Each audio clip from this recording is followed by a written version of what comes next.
The first thing I heard was my own wrist, not a crack, more like a green branch, clean, final, and in the second before the pain arrived. Flat on my back in a garden, 10 feet below a hotel terrace, I had one thought that had nothing to do with my broken arm, or the ribs now meeting a fountain ledge. The photo. Don't lose the photo. That's the thing about being a labour and delivery nurse for 12 years. When everything goes wrong at once, some part of your brain doesn't panic. It just goes clinical. It starts triaging. It starts documenting. That instinct is the reason I still have my daughter. But I'm getting ahead of myself. Let me back up exactly 3 hours. To the moment a woman I'd spent 2 years trying to impress decided I was a liar, a thief, and a threat, all in front of 30 of her closest friends. And let me tell you the part nobody expects. She wasn't entirely wrong about what I was. She just had the wrong idea about what kind of threat. My name is Nora Callahan. I was 34, a senior L&D nurse, the owner of a small brick house I bought at 29 on a night shift salary. And, as of 8 weeks and 2 days, pregnant with the first grandchild of a family who had already decided they didn't want me. My husband, Caden, came from the kind of money that doesn't talk about money. Old development wealth, consolidated over 3 generations into something called the Hartwell Family Trust, about $12 million, managed entirely by his mother. Her name was Vivienne. She was 63, silver-haired, and she sat at the head of every room she entered, whether she was invited to or not. She had spent 20 years building that trust from a fraction of what it once was, and she treated it like a second child. One she actually controlled. Caden's firm, commercial real estate, small projects, perpetually underfunded, ran on loans from that trust. His mother knew it. He knew it. I knew it before we got engaged. And I signed a prenuptial agreement that made my indifference to their money legally binding before the wedding cake was cut. Gerald, Caden's father, had presented it like a gift. The trust stays Hartwell, regardless of circumstances, sign here. I almost laughed. I had my own house, my own license, and my own paycheck. Sign it twice if it helps, I told him. I found out later that Vivienne had watched me sign it from across the room with an expression I couldn't read then. I can read it now. It was calculation. The same look a hunter gets when they think they've finally built a perfect trap. What she didn't understand, what none of them understood, was that she'd handed me the key to mine. I found out I was pregnant on a Tuesday, between a delivery and a cup of coffee that went cold. 2 lines. I sat in a staff bathroom and did that thing where you cry without making any noise, which nurses learn in year 2. 8 weeks later, first scan. The tech turned the screen and there it was. Heartbeat like a hummingbird. 158 beats per minute and furious about it. She printed me a photo, grainy grey, my name and the date in the corner. I put it in the zip pocket of my purse, the inner one, where I keep the things I can't lose, and I talked to it the entire drive home, which is something I will never apologise for. We decided to announce at Vivienne's birthday dinner, a rooftop terrace at the Leland Hotel. 30 guests, string quartet, the kind of event Vivienne used to remind everyone what they owed her. Caden said his mother loved an occasion. I wanted to believe that news this good could change the way she looked at me. Here's what I should have noticed before that dinner. His sister, Sloane, ran into me at a pharmacy 4 days before. I mentioned I was looking forward to the celebration. She went still. Just for a second, barely visible, the way a person freezes when they've heard something they weren't supposed to hear, said out loud. Then she smiled with just her mouth and said, "You always know how to make an entrance." I drove home replaying it. I told myself I was being hormonal. I should have listened to the ice in her voice. The Leland rooftop sat 11 stories up. Glass railing on 3 sides, string lights, a low stone planter wall along the garden edge. I noticed the drop below it automatically. Nurses notice exits and edges, about 10 feet down into a sunken patio ringed with boxwoods. Mind the wall, I thought, and moved on. Vivienne greeted me at the elevator with the cheek kiss that never quite makes contact. "Harper, you came," she said, as if I'd been on the fence. I handed her the imported tea she pretended to like. She set it down without looking. Caden found me 20 minutes later with a club soda and a whisper. After the toast. We tell them after the toast. I had the photo in my purse and a speech in my head. What I didn't have was a reason to watch Vivienne and Sloane at the bar, heads together, stopping mid-sentence the moment I approached. My friend Petra, charge nurse, my person, the only person I'd asked to be there that night, touched my elbow and said quietly, "They practice something." I told her she was imagining things. I was very good at telling myself that. The cake came out at 9. The quartet played. Caden tapped his glass, looked at me with tears already starting, and said the words I'd been waiting to say myself. We're going to have a baby. For exactly 1 second. One clean, perfect second. The room was exactly what I'd hoped for. Gasps. A cousin clapping. Petra grinning across the table. Then Vivienne set down her champagne. The click of crystal on stone cut through everything. She looked at Caden, then at me, slowly. The way you'd look at a check you suspected was forged. And she said it loud enough for all 30 people to hear. There is no baby. There is only a very convenient announcement. The quartet stopped. Someone's glass paused halfway to a mouth. Vivienne didn't stop. She turned to the room, presented to it, like a woman delivering evidence. My son is worth $12 million. And suddenly now, there is a pregnancy.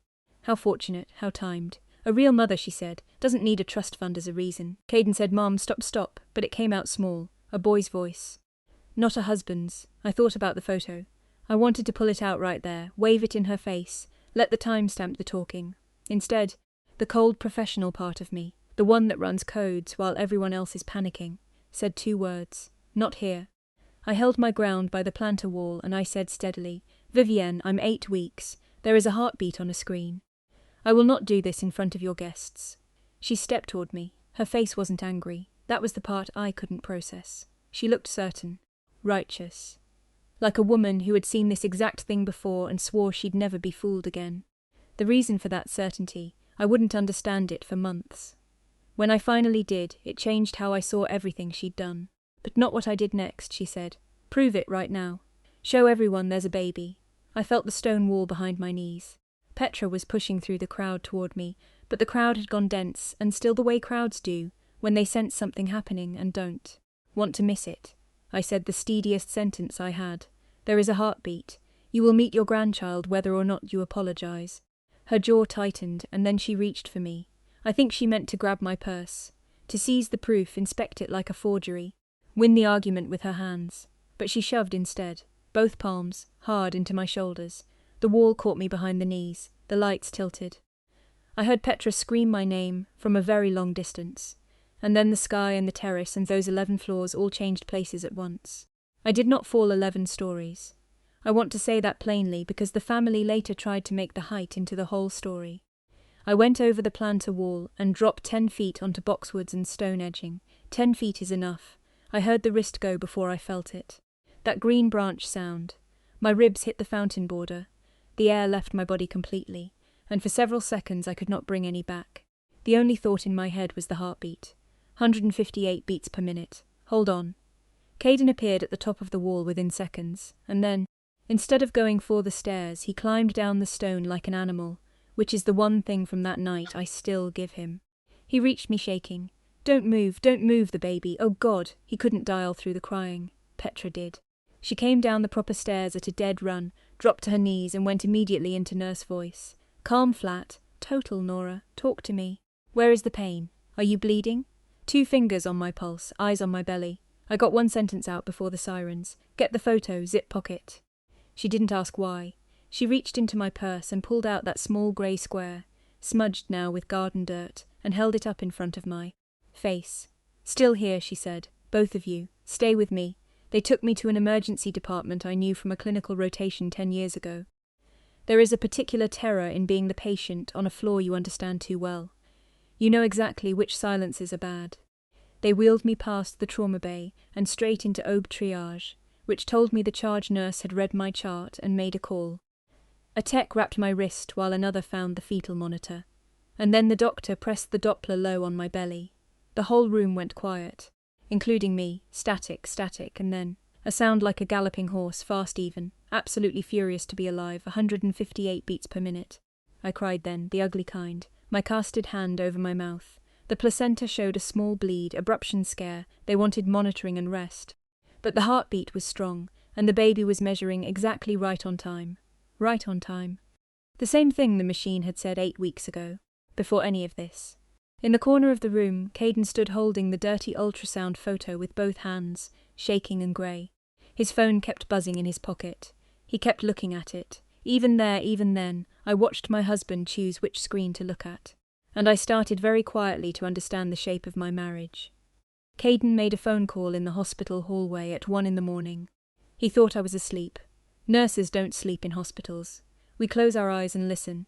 Through the door that didn't quite close, I heard him say, "She went over the wall.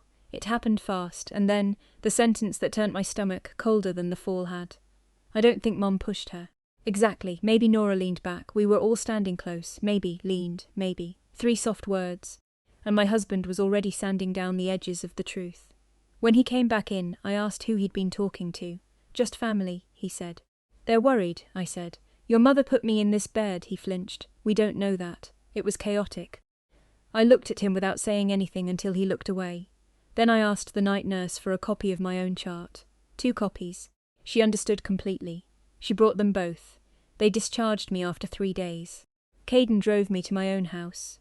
I kept the brick rancher in my name. The prenup was quite clear on that, and I noticed he packed a bag like a house guest. That afternoon, the Hartwells held what Sloane called a family meeting in my living room, uninvited.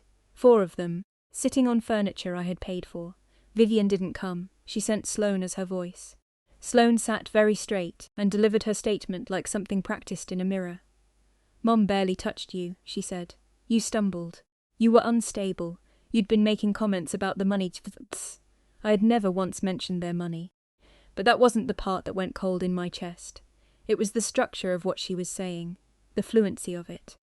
The way she pivoted from barely touched to unstable to months of comments without pausing. This wasn't improvised. They had a story prepared before I left the hospital. I asked one question. If I staged the fall, who broke my wrist? Sloane had no answer. She smoothed her dress, same gesture from the terrace, and said, "We're trying to help you, Nora." They left a business card for Vivienne's attorney on my coffee table. I waited for their cars to clear the street. Then I called the only person who'd run down those stairs for me. Petra arrived with takeout and a legal pad. She let me be furious for exactly 10 minutes, sat there, ate her food, watched me pace, and then she looked up and said, "Okay. Here's what they want. They want you loud. They want you to call every cousin and scream that Vivienne pushed you. Because then it's 2 women with different stories and the money decides which one gets believed. Don't give them that." I asked her what the alternative was. She tapped the pad with her pen. "You win this like you chart a code. Cold, in order, documented. You don't convince anyone of anything. You just become the only person in the room holding paper." We made a list that night. And the list was the first time since the terrace I felt like myself again. The hospital records, the fracture, the rib contusions, the bruise pattern photographed with my left hand in a hospital mirror because my right was in a cast. The Doppler strip, the heartbeat that Vivienne had called a price tag, the ultrasound, dated, time-stamped, exactly what she'd demanded I prove. And then Petra said the thing that cracked the whole case open. "Nora, the Leland is a hotel. Hotels record everything," she said. "There are cameras on that terrace." I looked at my casted arm resting on her legal pad, and for the first time the cast didn't feel like an injury. It felt like an exhibit. Caden came back that weekend. He stood in my kitchen rehearsing a speech in the driveway. I watched him through the window, do it twice, and when he came in and sat across from me he said, "Harper, I love you. I love the baby. But I need you to let this go." I asked him what this meant. "The cameras," he said. "The lawyer, the legal thing. If you pull on this thread, it doesn't stay small." And then he said the real sentence, the one he'd driven over to say, "Don't burn this family down." I let that sit. Then I asked him the question that ended whatever part of me still belonged to him. "What happens to you if I don't drop it?" He didn't answer fast enough. The silence answered for him. So I said it for him. "Your mother controls the trust. The trust is your firm. If you stand next to me, she turns off the money, and you become a 36-year-old man who's never once had to find out what he's worth without her." Backing him, he started crying, and the terrible thing was, I believed the tears. Caden wasn't evil. He was owned. Owned since childhood. By a woman who had structured his entire life, so that leaving her was never survivable. He was terrified to find out who he was without the money. And he was about to find out. I told him gently, "I'm not asking you to choose me. I'm telling you that you already did. You chose them in that hallway at 1 in the morning. I just need you to stop pretending the wall moved on its own." He left without his clothes. I changed the locks Monday. With one hand it took an hour. Now I have to tell you about the text message. Because this is the part of the story where everything Vivienne thought she'd buried came back up. It was a Wednesday. A completely ordinary Wednesday. My phone buzzed with a notification from a group thread I'd never seen before. Subject line: Hartwell family. 24 members. Sloane had been adding cousins to coordinate something about a family memorial, and her thumb moved faster than her judgment. She added me, sent one logistics message, then 4 minutes later removed me. 4 minutes. That's how long it took for the entire thread history to download to my device. I sat at my kitchen table and I scrolled up. My coffee went cold the way it always does in the worst moments of my life. The messages started 9 days before the birthday dinner. 9 days before the party, Vivienne had written to the family. We need to handle the Nora situation while everyone is watching. A cousin.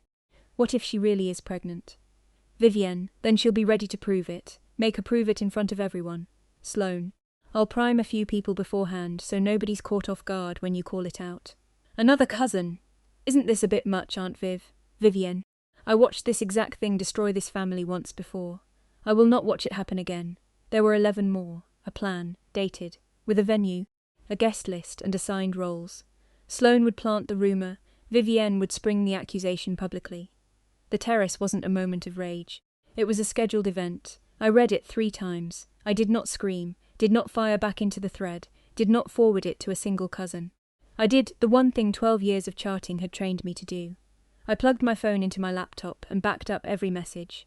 Timestamps, sender names, full thread context, into 3 separate locations. Then I called a family law attorney named Joan Reyes, and I said the sentence that started the rest of it.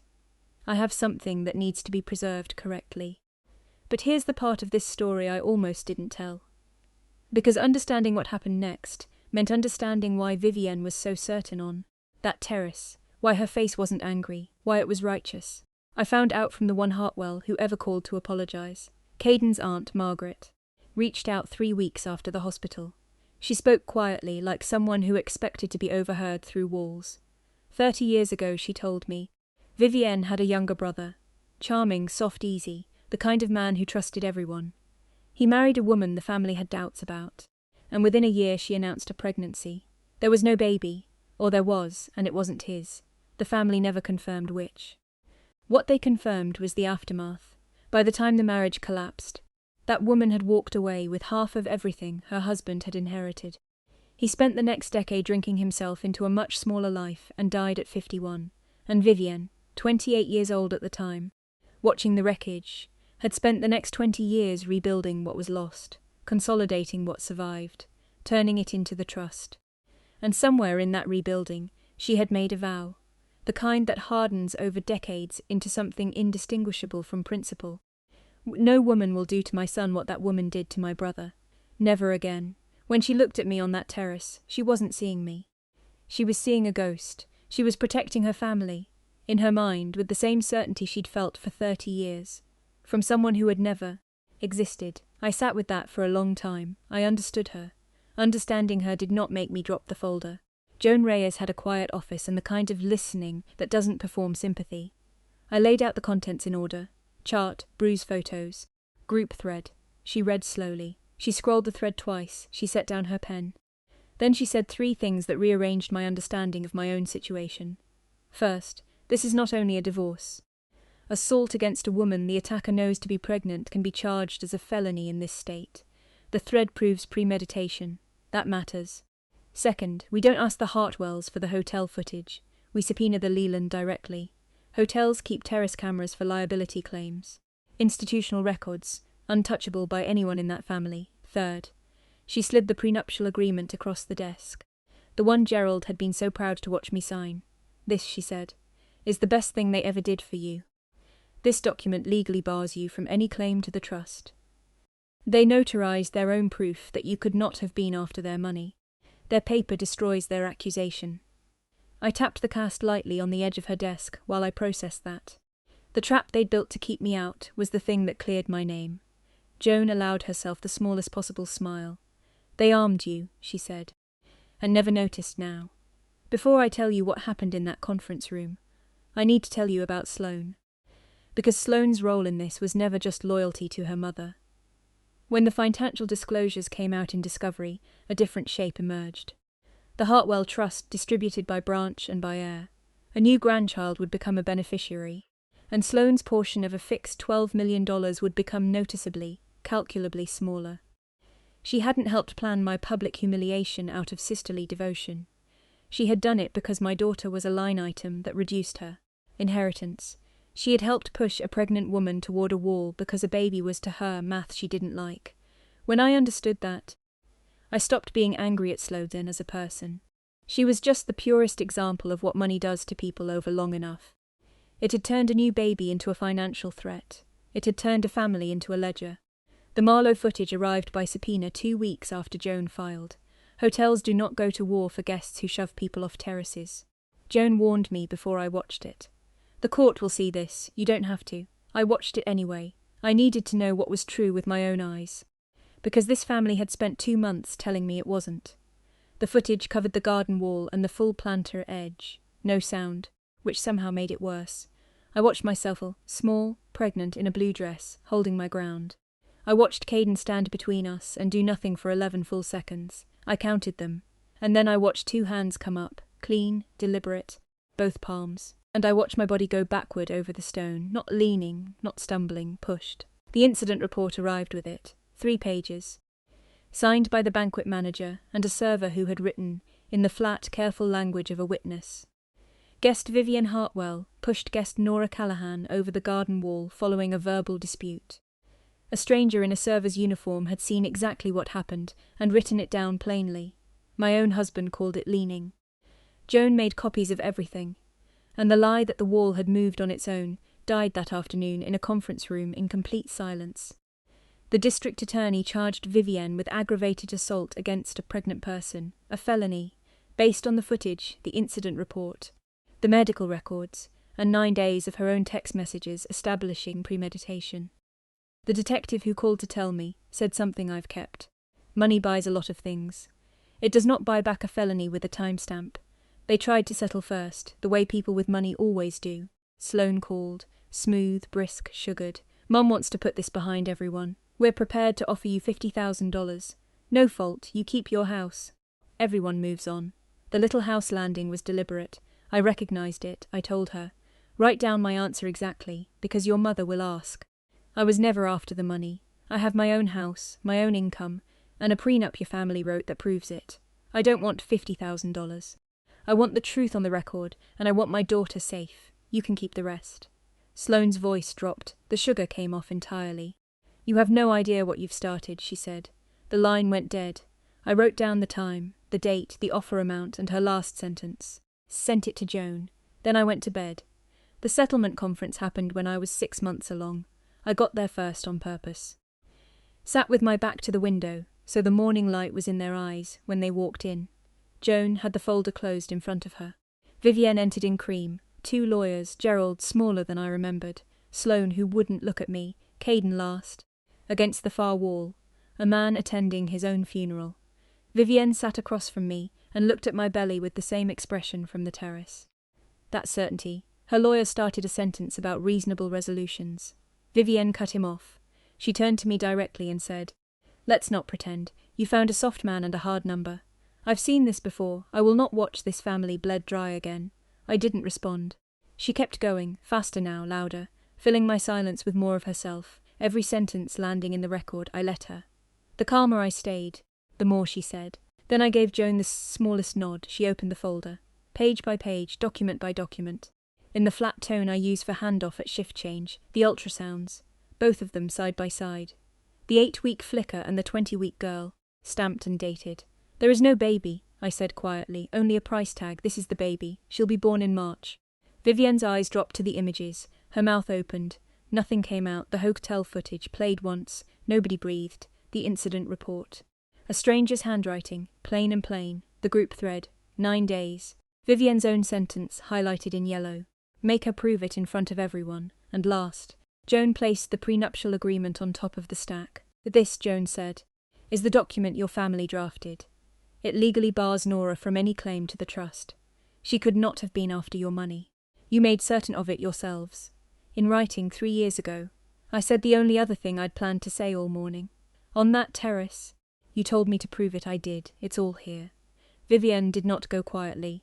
Women who have never lost do not recognize the early stages of losing. First came tears.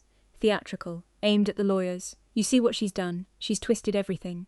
When the tears bought nothing, because tears don't negotiate with timestamps, the rage came up underneath. She stood. The chair scraped. She pointed at me across the table with a shaking hand and she said, I was protecting this family. Do you know what I rebuilt? Do you have any idea what I did alone while all of you spent it? Her own lawyer was on his feet. Vivienne, please sit down. Stop talking. She didn't stop. She turned on Gerald, who had never protected anyone. She turned on Sloane, who had done exactly what she was told. She turned on Caden, and she said, You are all weak. You are all useless. I am the only one who ever. She ran out of sentence. Standing in a room with her family, who were now all looking at the table instead of at her. Having indicted herself in front of every person whose opinion she had spent a lifetime controlling. Caden was crying against the wall. Sloane had gone grey. Gerald looked 100 years old, and I sat in the steady place, my healed hand flat on the folder, my daughter turning slow somersaults under a navy dress, and I said nothing, because she was doing all of my work for me, and because the calmest person in the room is always, in the end, the one who already won. Here is what the paper did. The felony charge held. Premeditation with a timestamp does not negotiate. Vivienne took a plea that kept her out of prison, but placed a permanent felony conviction on her. Record. The first thing in her life that money could not erase. The trust's own documents contained a clause. Any trustee indicted on a felony could be suspended by the co-trustees. Any trustee convicted could be removed permanently.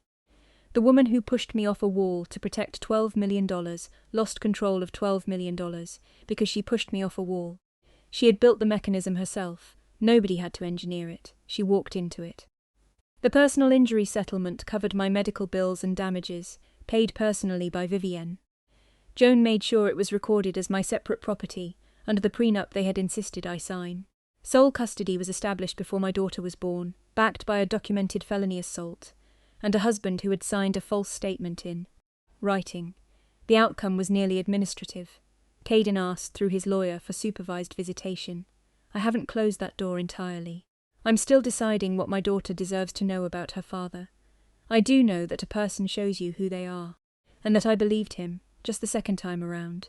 My daughter was born in March, 7 pounds even, screaming and furious and perfect, on the same floor where I'd once listened for her heartbeat in the static. I named her Seren. I keep both ultrasound photos on my dresser, the grainy one and the crisp one, the accusation and the answer, side by side where I see them every morning before I go to work. Petra is her godmother. She comes on her days off and holds the baby while I catch up on sleep. And sometimes we sit on the crooked porch and don't say much, which is the best friendship I know. People ask me, when this story comes up, whether I ever wanted to scream, to finally let Vivienne feel what she'd done. The answer is, yes, for about 1 second on that terrace. But the scream was the trap. She knew how to fight a scream. She had been fighting a version of one for 30 years. The folder was the way out. I came from nothing and built something real, and no one, no trust fund, no terrace, no 30-person audience, gets to call that something a price tag. Seren will grow up, knowing her mother stayed calm and kept her receipts, and walked away with her dignity and her daughter. That's the inheritance I care about. That's the whole story. And the truth doesn't need you to be louder than the person lying. It just needs you to be more patient.